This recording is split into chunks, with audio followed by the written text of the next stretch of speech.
예수님은 백성이 다 세례 받으실 때 요한으로부터 세례를 받으시고 드디어 공적 생애, 즉 가르치심을 시작하셨습니다. 예수님의 공적 생애의 핵심은 가르치심.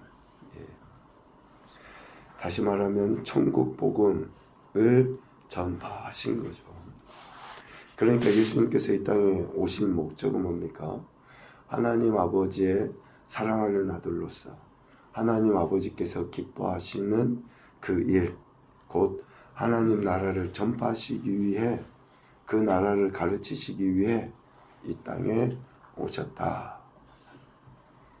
우리는 이제 성경의 내용을 다 들어서 알고 있는데, 결국 하나님 나라를 전파하시고 하나님 나라를 가르치시기 위해 예수님 뭐까지 하셨습니까? 십자가에서 죽기까지 하신 거예요. 그것을 우리는 구원이라고 이야기하는데, 예수님에게 하나님 일은 그 가르치심, 결국 그 나라를 가르치시기 위해서 죽기까지 하신 것이다. 이렇게 예수님은 천국 복음을 가르치시기 위해 이 땅에 오셨고, 그 천국 복음을 가르치시기 시작한 예수님은 성령의 충만함을 입으셨습니다. 요한으로부터 세례를 받고 물에서 올라오실 때 3장 22절에 보니까 성령이 비둘기 같은 형체로 예수님 위에 강림하셨다라고 이야기하거든요. 세례 받으실 때 성령의 충만함을 예수님은 입으신 거예요. 그리고 그 성령의 충만함을 입으신 예수님은 성령에 이끌려서 광야에서 40일 동안 지내시게 됩니다. 4장 1절. 세례 받으실 때 그 성령의 충만함, 그 성령의 충만함에 이끌려서 예수님은 즉 공적 생애를 시작하시면서 가장 먼저 가신 곳이 광야이죠. 이렇게 성령에 이끌리신 예수님, 그러니까 성령에 이끌리셨다, 성령이 임하였다 라고 하는 그 첫 번째 증거를 마태복음 4장에서는 우리에게 명확하게 교훈해 줍니다. 성령의 이끌림, 어쩌면 지금 우리가 이야기하는 성령의 충만함의 첫 번째 증거와 역사는 말씀이에요. 말씀. 성령에 이끌리셨다라고 하는 것은 마귀의 시험을 하나님의 말씀으로 대적하셨다는 거예요. 4장 4절 기록된 바 사람이 떡으로만 사는 것이 아니다. 8절 기록된 바 주 너의 하나님께 경배하고 다만 그를 섬기라. 또 12절 주 너의 하나님 시험하지 말라라고 말씀에서 이야기하고 있다 라고 예수님은 성령에 충만하여 성령에 이끌리셔서 말씀으로 마귀를 대적하신 거죠. 여기에 표현이 마귀에게 시험을 받으시더라 라고 4장 2절에 이야기하니까 어떠한 외적인 세력에 의한 그 마귀로만 국한해서는 안 됩니다. 미안하지만 저와 여러분 안에 내재해 있는 그러한 세력들, 그러한 죄성들, 성령 충만한 사람의 가장 첫 번째의 모습은 말씀으로 외적, 내적 마귀의 세력을 대적하는 거예요. 그러니까 예수님 믿는 사람들이, 즉 성령 충만한 사람들이 가장 먼저 하는 건 뭐냐면 말씀이 궁금해지는 거예요. 하나님이 뭐라고 말씀하셨지? 또 이 말씀이 내게 뭐라고 지금 이야기하시지? 그러니까 말씀을 듣게 돼 있고 그 말씀을 따라서 살아보려고 하는 거예요. 이렇게 성령에 이끌리신 예수님, 말씀으로 마귀의 시험을 대적하시죠. 그리고 14절, 15절에 보면 갈릴리 여러 회당에서 가르치십니다. 그러니까 사이클로 생각하시면 돼요. 왜 하나님께서 예수님 보내셨을까? 왜 세례를 받으실 때 성령이 충만하셨을까? 오신 목적이 복음을 전파, 천국을 가르치시기 위함이고, 성령 충만도 결국은 뭐예요? 천국을 가르치시는 거예요. 여러 회당에서 천국을 가르치시는 거예요. 그러니까 다시 생각해 보면 오늘 우리가 성령을 구하는 것도, 또 충만함을 구하는 것도 결국은 뭘로 나타나야 됩니까? 하나님 나라를 우리의 입술로, 우리의 삶으로, 우리의 여러 태도들로 하나님 나라를 드러내기 위해서 성령을 구하는 거예요. 내가 성령 충만하면 뭐예요? 나만 기쁘고 좋으면 다예요? 뭐 내게 이런 은사 있다고 자랑하려고요? 아니에요. 결국 그건 뭐냐? 나를 통해 하나님 나라가, 의와 평강과 실학이, 내가 가는 곳마다 기쁨이, 내가 가는 곳마다 은혜가, 내가 가는 곳마다 다른 사람들이 저 사람은 이렇게 힘든 상황에도 뭐가 저리 좋지? 라고 하는 그런 궁금증이 생겨서 우리가 가르칠 수 있어요. 이게 성령 충만함, 성령의 이끌리심인 거예요.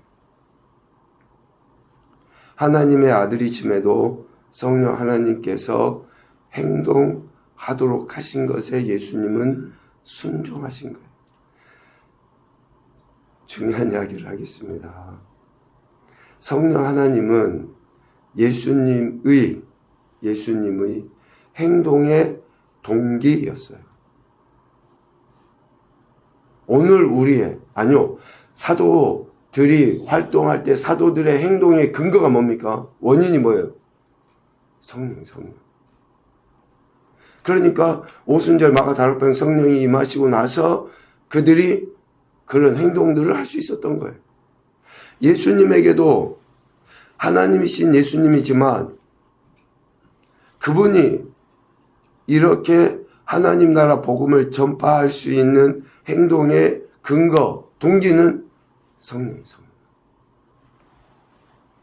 그러니까 우리가 성령 하나님의 도우심 없이 한다. 이거는 전혀 있을 수도 없고, 전혀 그거는 신앙도 아니고 믿음도 아니고 아무것도 아니에요. 그래서 예수님은 성령에 이끌리셔서 말씀으로 마귀의 시험을 대적하셨고, 또 그 하나님 나라 천국 복음을 여러 회당에서 가르치신 거죠. 이렇게 예수님께서 가르치신 천국 복음은 뭐냐? 오늘 우리가 읽은 본문을 통해서 보면 완전한 구원, 즉 회복을 이야기합니다.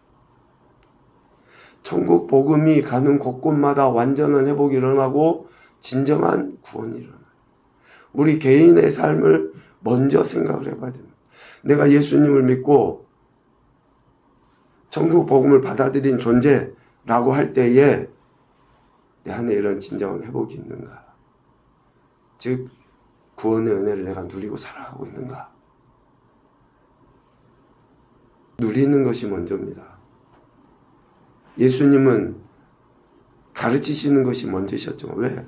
예수님 완전한 구원 그 자체시니까.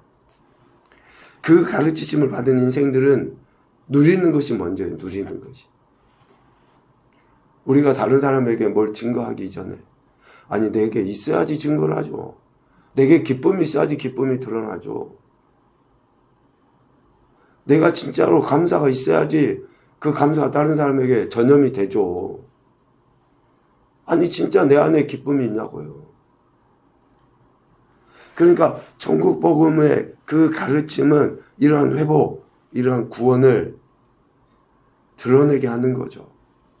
예수님은 성령에 이끌리셔서 해당에서 성경을 읽고 그 성경을 가르치셨죠. 17절부터 30절까지 보면 그렇게 계속 가르치셔요. 그런데 사람들의 반응이 다양하게 나타납니다. 22절 놀랍게 여겨요. 또 28절부터 29절까지 크게 화를 내요. 그래서 예수님을 낭떠러지로 끌고 가서 떨어뜨려 버리려고 해요. 32절 그 말씀에 권위가 있음을 통해 가르치시면 놀래요. 22절의 놀람과는 좀 더 다른 차원입니다. 그 말씀의 권위가 그들에게 이제 느껴진 거죠. 그래서 그 가르치시면 놀래요.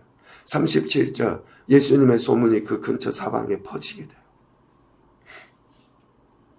천국 복음을 대하는 자들의 반응, 우리는 어느 단계에 있는가? 내가 그냥 놀라는 정도. 그리고 또 부딪혀서 그것을 거부하고 오히려 싫어하고 있는가? 예수님의 권위에 대해서 그러한 그 존경의 마음이 드는가? 32절의 말씀의 권위 있음을 통해 가르치심에 놀랬다고 하는 것은 믿음의 영역까지는 아니에요. 미안하지만. 인간적인 선생으로서의 그 가르침. 우리가 내일 보겠지만 베드로도 처음에 예수님의 말씀을 의지했다고 할 때 그 의지하는 것은 예수님의 말씀을 온전히 믿는 믿음에 의한 행동이 아니에요. 신사적인 태도로서의 그 말을 따른 거예요. 32절도 동일해요. 오늘 4장 32절도. 그 말씀의 권위가 있음을 통해 가르치심에 놀라는 정도. 그리고 37절로 나가야 돼요. 우리가 지금 그렇게 하고 있는지. 예수의 소문이 저 사방에 퍼집니다. 정말 이제 예수님에 대한 그러한 단순한 그 놀람에서 이제 어때요? 그것을 받아들이고 그게 옳음을 증거하는 태도들로 점차 드러나야 한다는 거죠. 왜 사람들이 이런 반응의 과정을 거칩니까? 22절 보면 예수님은 누구의 아들이에요? 요셉의 아들이에요. 아니, 선생 정도도 못 되는 사람이 지금 이걸 하고 있어요. 그러니 사람들이 놀라죠. 그 독특한 권위로서 가르치시는 거. 이런 권위와 능력으로 가르치시는 거. 그래서 33절 귀신도, 38절 베드로의 장모의 열병도 꾸짖으시니까 내쫓겨버려요. 이러한 것들에 대한 그 두려움. 그러니까 실질적으로 저들 안에 지금 예수님의 존재에 대한 인식이 이제 점차 어때요? 목수의 아들에서 말 잘하는 말쟁이로서 또 어떤 특별한 권위가 있나 보다 해서 이제 점차 뭘로 나갑니까? 믿음의 대상으로 발전해 가요. 우리도 똑같아요. 처음에 예수님 믿을 때 처음부터 예수님 나의 구원자로 고백했습니까? 아니에요. 교회 자꾸 들락날락하고 말씀을 들어보니까 어때요? 정말 예수님이 구원자시구나. 진짜 예수님이 내가 증거해야 될 유일한 대상이시구나. 그분이 내 기쁨이고 내 감사의 근원이구나. 이런 것들이 느껴지잖아요. 그 과정에 누가 계십니까? 성령님이 계시는 거예요. 그 과정에. 그래서 우리는 성령님을 의지해서 그 말씀 가운데 귀를 기울여 듣고 그 말씀이 다른 누구가 아니라 지금 내게 어떻게 말씀하고 계시는지, 그래서 내가 지금 어느 단계인지, 그냥 단순히 놀라고만 있는지 아니면 그 말씀을 거절하고 있는지, 또 그 말씀의 권위가 있음을 통해서 가르치심을 받고 있는지, 더 나아가서 그 예수님을 전하고 있는지, 그렇게 우리 자신들을 점검해 나가는 거예요. 결국 예수님께서 성령의 이끌리심 가운데 행하신 일, 즉 권위로서 가르치시고 능력으로서 귀신을 쫓아내시고 온갖 병든 자들을 고쳐주시는 것에 대한 놀람이 앞서 29절에 이야기한 것처럼 예수님을 죽이려고 하는 것으로 나타나냐, 아니면 42절 예수님이 자기들에게서 떠나가지 못하게 만류하는 것으로 나타나냐. 두 가지. 예수님에 대한 이 두 가지의 극과 극의 반응. 예수님을 죽이려 하느냐, 아니면 늘 그 예수님과 함께 있고 싶어서 그렇게 하느냐로 나타나게 되어 있습니다. 다시 말하면 성령의 사람이라는 것은 이러한 두 가지 태도 중에 하나로 증명되어져요. 내가 어떻게 성령에 이끌려서 살아가고 있느냐가 증명되어지는 겁니다. 첫 번째 교훈입니다. 하나님의 아들이신 예수님께서도 성령에 이끌리시어 사역을 감당하셨다. 예수님께서도 성령에 이끌리셔 사역을 감당하셨다. 두 번째, 성령의 인도하심이 우리 신앙과 삶의 행동의 동력이 되어야 한다. 에너지는 성령 하나님이셔. 행동의 이유와 근거가 성령 하나님이셔야 한다. 세 번째, 예수님의 권위와 능력에 대한 놀라움이 진정한 경외로 나타나야 한다. 진정한 경외로 나타나야 된다. 그래야지만이 그분과 함께 있고 싶어요. 늘 가까이 있고 싶어하고. 오늘 예수님께서 성령에 이끌리셔서 말씀으로 마귀의 시험을 이기신가? 그리고 또 어쩌면 말씀으로 귀신을 쫓아내시고 온갖 병든 자들을 고치신가? 성령에 이끌려 생활하셨던 모든 일들이 오늘 저와 여러분의 신앙과 삶 현장에서도 나타나서 하나님의 영광을 드러내는 귀한 한 날이 되시기를 주님의 이름으로 축복합니다. 아멘.